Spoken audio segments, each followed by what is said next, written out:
The streets of Plovdiv glistened under the amber glow of the old street lamps. The rain had stopped hours ago, but the cobblestones still shimmered with the memory of the storm. Alexander Ivanov adjusted his worn leather jacket as he waited inside his modest silver hatchback, the faint hum of the engine his only companion. His Uber app flickered with a new request. 2 passengers. City center pickup. When they appeared, the sound of laughter echoed down the narrow lane. A man and a woman, their steps unsteady, their cheeks flushed with drink. The man, tall and broad-shouldered, waved dramatically as if hailing a carriage from another century. The woman clutched her handbag like a precious jewel, her eyes half-closed, her lips forming half-finished sentences. "Evening," Alexander greeted, his voice carrying the warm cadence of his Bulgarian roots. The man chuckled under his breath. "Oh, that accent," he whispered to the woman, thinking Alexander could not hear. But the driver had been in this business too long not to notice. She stifled a laugh and slid into the back seat, the scent of expensive perfume mixing with a faint trace of alcohol. Their destination was a small guest house on the other side of the city, a winding 30-minute drive through the sleeping heart of Plovdiv. Alexander began the journey, the rhythmic sound of tires on wet cobblestone filling the silence. The couple, however, had other plans for the ride. "So, Alexander," the man began, stretching the name with exaggerated vowels, "driving people around at night, quite the career choice, isn't it?" His tone was mocking, as though fishing for a reaction.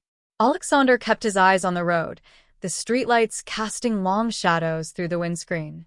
"It pays the bills," he replied calmly. The woman leaned forward slightly, her perfume stronger now. "And where are you from?" That accent's not exactly sophisticated. Alexander's grip on the steering wheel tightened ever so slightly. Years of similar encounters had taught him patience.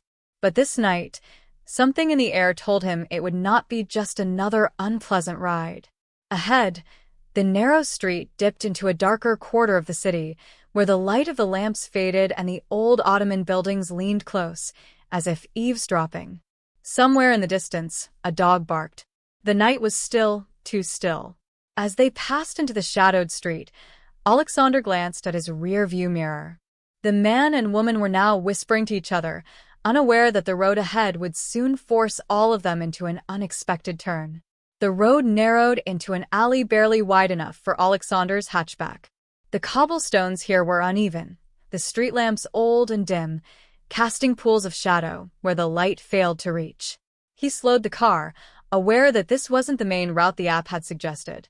The GPS signal flickered, then vanished entirely. The man in the back seat laughed, oblivious. "What is this, a shortcut? Or are you taking us to some secret Bulgarian hideout?"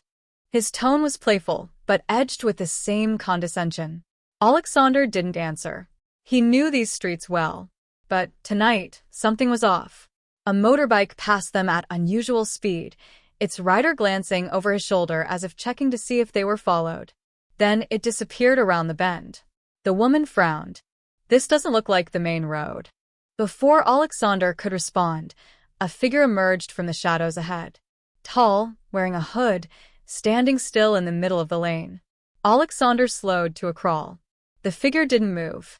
The man in the back leaned forward now, suddenly more sober. Why aren't they moving? The night air felt colder, heavier. Alexander's instincts told him they had just driven into something far more dangerous than a detour. A sudden drizzle began to fall, turning the cobblestones slick. The hooded figure stepped to the side, but not enough to allow comfortable passage. Alexander edged the car forward, forcing the stranger to brush against the door. The man in the back stiffened, the woman clutching her handbag tighter. In the rear-view mirror, Alexander caught movement. 2 more figures had appeared behind them, silhouettes blurred by the falling rain. His heart rate quickened. They were boxed in. The man in the back muttered under his breath, "This isn't funny anymore." Alexander scanned the alley. He knew there was a side lane to the left, but it was almost invisible unless you were looking for it. Without warning, he reversed a few meters, then swung the wheel sharply, the tires slipping before finding grip.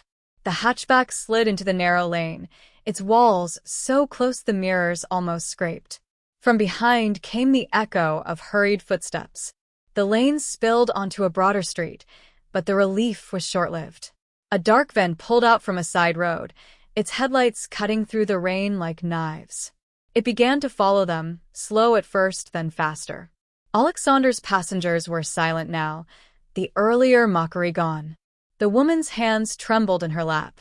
The man kept glancing back, as if expecting the van to disappear. It didn't. Alexander turned sharply down another road, avoiding the main arteries of the city. The van followed every twist and turn. He could feel the tension in the air, thick as the mist rising from the wet streets. Finally, the man spoke, his voice tight. "Do you know who they are?" "No," Alexander replied, "and I don't intend to find out." The streets of Plovdiv's old town wound like a maze, the Ottoman-era houses leaning over the cobblestones, their wooden balconies dark against the cloudy sky. Alexander drove deeper into the labyrinth, his familiarity with the area his only advantage. The van's headlights disappeared for a moment, swallowed by the curves of the road. He used the opportunity to kill his own lights and coast silently down a sloping lane. The woman whispered, "Why are we hiding?" Alexander didn't answer immediately. He was listening to the echo of tires, to footsteps, to anything that might betray pursuit. The rain softened, replaced by the steady drip from eaves above.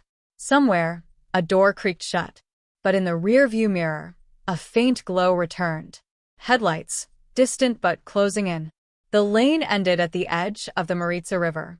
The water moved dark and silent under the bridge, its surface broken only by the occasional ripple. Alexander knew crossing the bridge would put them back on main roads, but it would also make them visible. He hesitated for just a second. The van appeared at the far end of the street. The man in the back swore loudly. "Go. Just go." Alexander accelerated across the bridge, the tires hissing on wet tarmac. In the mirror, the van followed, the gap shrinking. Halfway across, a lorry appeared from the opposite direction, its horn blaring. Alexander swerved just enough to pass, forcing the van to slow. It bought them a few seconds, but seconds in a chase could mean everything. On the far side of the river, Alexander turned down a road that seemed to lead nowhere. Overgrown trees arched overhead, their branches scraping the roof. The streetlights here were broken, leaving the path ahead in complete darkness. The woman's voice was a whisper. "Do you know where this goes?" Alexander nodded faintly. "Somewhere they won't follow easily." The hatchback jolted over potholes, the branches clawing at its sides. Behind them, the van hesitated at the turn. For a moment, it seemed they might be free. But then, the faint growl of its engine returned. The road ended at the rusted gates of an old textile factory, long closed and forgotten. Alexander drove through a gap in the fence, the car's suspension protesting as it bumped over broken concrete. Inside, the vast courtyard lay silent, windows shattered, weeds clawing through the cracks. He switched off the engine and lights, letting the darkness swallow them. For several tense seconds, there was only the sound of their breathing. Then, faintly, the crunch of tires outside the gate. The van had found them. Headlights swept across the courtyard as the van entered. Alexander kept still, willing the silver hatchback to blend into the shadows. The man and woman crouched low in the back seat. The van rolled to a stop, its engine idling. The driver's door opened slowly. A figure stepped out, scanning the darkness. Another followed from the passenger side. The woman's breath caught. Alexander could feel the fear radiating from the back seat. He remained calm, eyes on the figures, judging distance and timing. Then, from somewhere deep in the factory, a metallic crash echoed, sharp and sudden. The figures turned towards the noise. Alexander seized the moment. He started the engine and gunned the hatchback towards a side exit, one the van would struggle to reach without reversing. The figures shouted, their voices sharp in the night. The car jolted over debris, the sound of pursuit growing faint behind them. Alexander didn't slow until the city lights returned, the safety of familiar streets wrapping around them like a blanket. The man in the back was pale, his earlier arrogance gone.